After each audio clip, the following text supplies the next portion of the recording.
Assalamualaikum warahmatullahi wabarakatuh. Anda bersama dengan saya Muhsin Hamdan. Kita di Bola Rotan TV. Lama tak bersiaran. So hari ini kita akan bercakap pasal perkara yang kecoh sejak semalam, iaitu kes pemain-pemain sepak takraw di Sungai Petani kena saman 1,000 seorang kerana melanggar PKP. Jadi hangatlah diperkatakan. Malah sejak beberapa hari pun memang dah banyaklah cerita ni untuk tanya boleh main tak boleh main, boleh main tak boleh main. So ini yang menimbulkan banyak masalah. Dan hari ini pula ditambah pula dengan keadaan kalau apa yang saya share di dalam gambar ialah lokasi di Perbadanan Putrajaya di Presin 18. Polis datang ke gelanggang sepak takraw yang mana juga ada lokasi Liga Sepak Takraw Nasional sebelum ini, dan mereka diarahkan bersurai kerana ada pihak yang membuat laporan macam tu. Dan ada satu gambar lain juga yang kami perolehi di sebuah kawasan taman permainan, saya kira juga berlaku kehadiran polis minta mereka bersurai meskipun telah ditunjukkan dengan macam-macam perkara. Jadi soalannya, boleh ke tak boleh main takraw ni?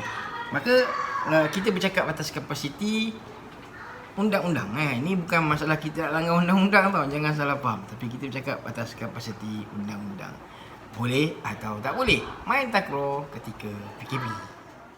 Okey, baik. Jadi sekarang kita nak bercakap tentang boleh ke tak boleh sebenarnya. Kerana benda ni membawa kepada satu bentuk pertikaian yang besar. Malah ramai di kalangan ahli-ahli bola rotan sendiri telah berusaha untuk mendapatkan maklumat daripada pihak berkuasa. Maksudnya bukan main langgar saja. Saya sendiri pun dah berhubung dengan salah seorang pengarah MKN negeri bertanyakan pandangan mereka. Ahli bola rotan ada yang telah memberi ke balai polis, ada yang telah memohon pada pihak PBT. Tapi jawapan yang diterima malangnya tidak konsisten. Inilah yang menimbulkan permasalahan. Maka apabila bola rotan sebagai komuniti sepak takraw yang paling besar dalam Malaysia ini menjadi rujukan pada ramai orang tanya boleh main ke tak boleh main, maka kami menjawab berdasarkan apa yang dimaklumkan kepada kami. Jadi bila ada yang main dan tiba-tiba kena tangkap, siapa nak jawab? Kami lah yang menanggung pula tak pasal-pasal. Jadi untuk itu kita malam ni akan cuba sama-sama kaji boleh ke tak boleh sebenarnya benda ni. Ini masalah dia. Baiklah. So mari kita pergi terlebih dahulu tentang apa yang diperkatakan dan dikeluarkan sendiri oleh kerajaan tentang sukan-sukan yang boleh dimainkan melibatkan aktiviti kecergasan sepanjang PKP ini. Baik, so saya merujuk kepada satu pautan di laman web kerajaan yang mana menunjukkan secara jelas sektor sukan dan rekreasi yang boleh dimainkan ataupun diaktivitikan sepanjang PKP berlangsung, iaitu sektor sukan dan rekreasi merujuk kepada sukan aktiviti yang dijalankan bagi tujuan riadah, kecergasan dan rekreasi sebagaimana ditarifkan dalam jadual yang pertama Akta Pembangunan Sukan 1997 termasuk e-sport. Baik, jadi kalau kita lihat kat sini, semua aktiviti dibenarkan kecuali perkara-perkara yang disenaraikan dalam aktiviti yang dikeluarkan oleh MKN dari semasa ke semasa dan juga dilarang penganjuran sukan. Bermaksud kita nak buat event sukan tak boleh, buat kejohanan tak boleh, buat latihan secara tersusun ke apa ke, itu semua tak boleh. Yang boleh hanyalah konsepnya rekreasi dan riadah saja. Baik.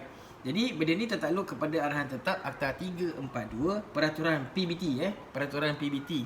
Maksudnya gantunglah di mana lokaliti anda tinggal di kawasan mana, apa PBT dia. Majlis Perbandaran mana? Contohnya. Dewan Bandaraya mana? Contohnya. Anda tertakluk dengan itu. Dan lain-lain arahan dan peraturan oleh KKM, Kementerian Kesihatan Malaysia dan MKN dari semasa ke semasa. Bermaksud mungkin akan berlaku perubahan daripada semasa ke semasa, bergantunglah kepada taklimat yang diberikan oleh wakil kerajaan lah. Mungkin Datuk Ismail Sabri, mungkin Datuk DG KKM sendiri, mungkin PM sendiri, mungkin Menteri Belia dan Sukan, entahlah siapa-siapa pun. Baiklah, jadi perkara-perkara dia. Penerangan ringkas iaitu aktiviti sukan rekreasi ini ditarifkan seperti saya kata tadi, jadual yang Akta Pengasuhan 1997. Okey, yang mana boleh dibuat secara individu, pertama, secara berpasangan dan kumpulan. Maksudnya berdua boleh dan juga berkumpulan 3, 4, 5. Tidak melebihi 10 orang. Jadi logiknya dalam satu gelanggang sepak takraw ada 2 regu, 3 lawan 3. Katalah seorang tukang kira, 7 orang semua sekali satu gelanggang dalam satu masa. Tapi biasalah main takraw lebih biasanya daripada 2 regu kan, ada yang menunggu dekat luar.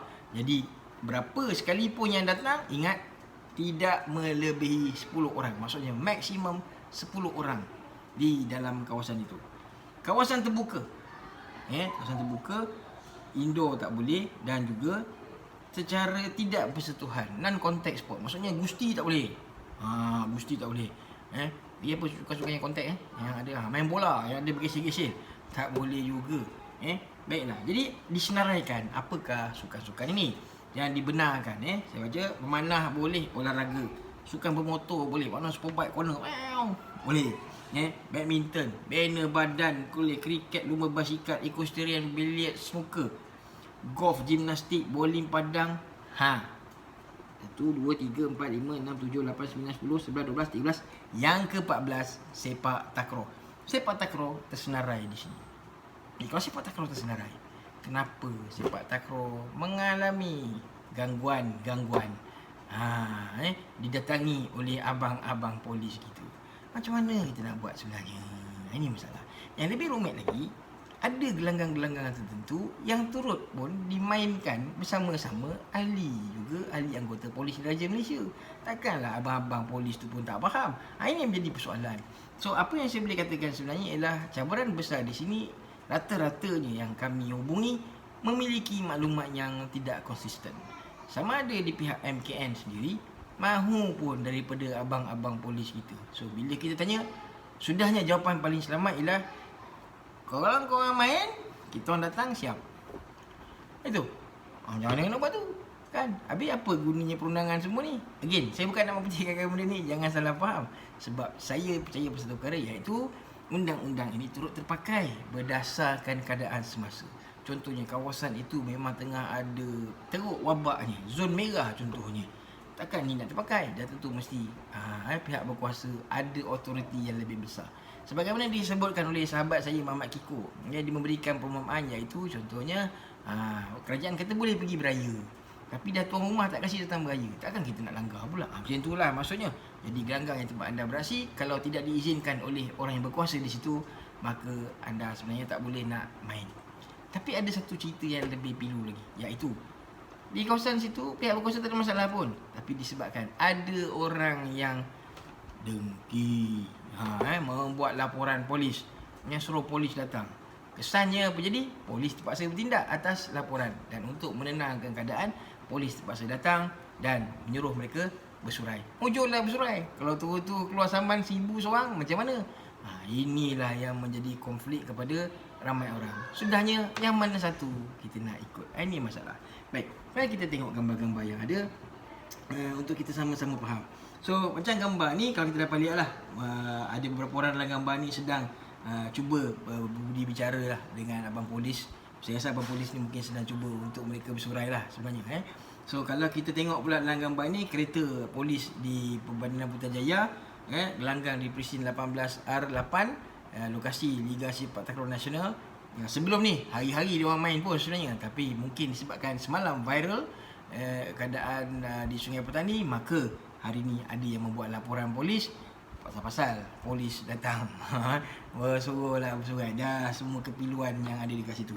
Okey, dan ada juga senario yang kita lihat macam ni, yang mana sirkular yang dikeluarkan sendiri oleh Sepak Takraw PSM. Kita tahu adalah badan otoriti sepak takraw paling tinggi dalam negara kita. Sepak takraw PSM sebenarnya sudah pun mengeluarkan apa yang ditetapkan oleh kerajaan, iaitu sepak takraw boleh bermain. Tapi ada satu komen di bawah situ, saya tak pasti komen ni oleh siapa. Dia kata the circulated SOP just now is not accurate. Macam mana pula tak accurate tu? Sebab ada logo kerajaan apa semua ni. It may be been published on MKN Telegram by technical error.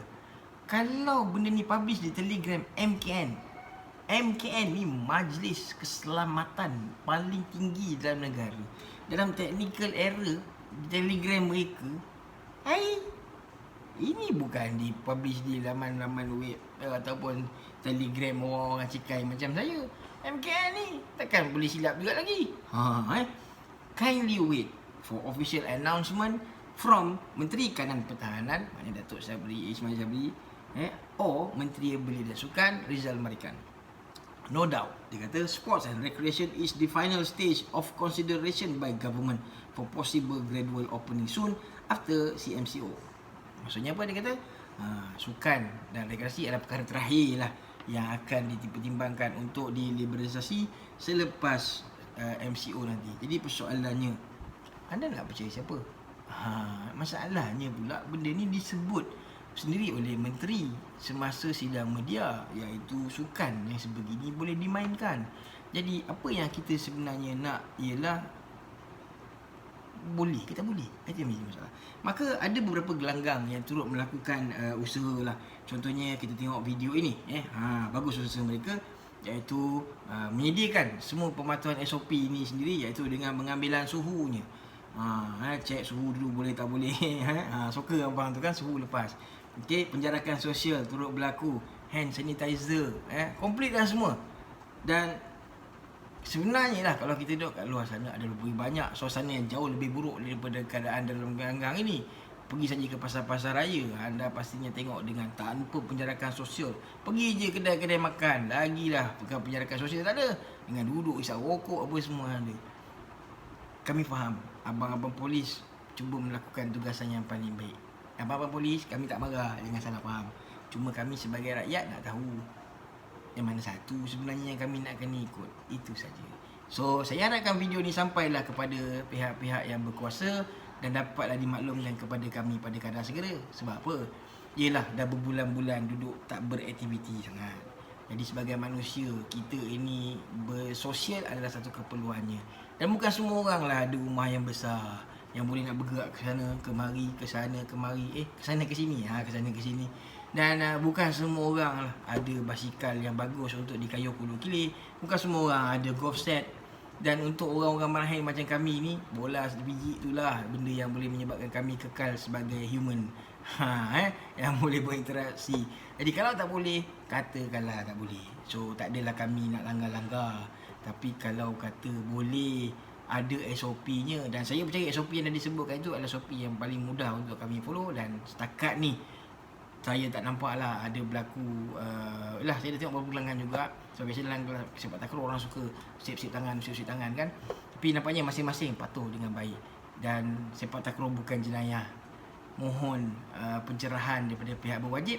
Sampaikanlah video ni kepada semua orang. InsyaAllah kita usaha sama-sama, kita lawan COVID, kita potong pergerakan geraf itu supaya Malaysia kembali aman, kita dapat menjalani kehidupan dengan baik. Alright, terima kasih di Bola Rotan TV. Jangan lupa like, subscribe dan juga share.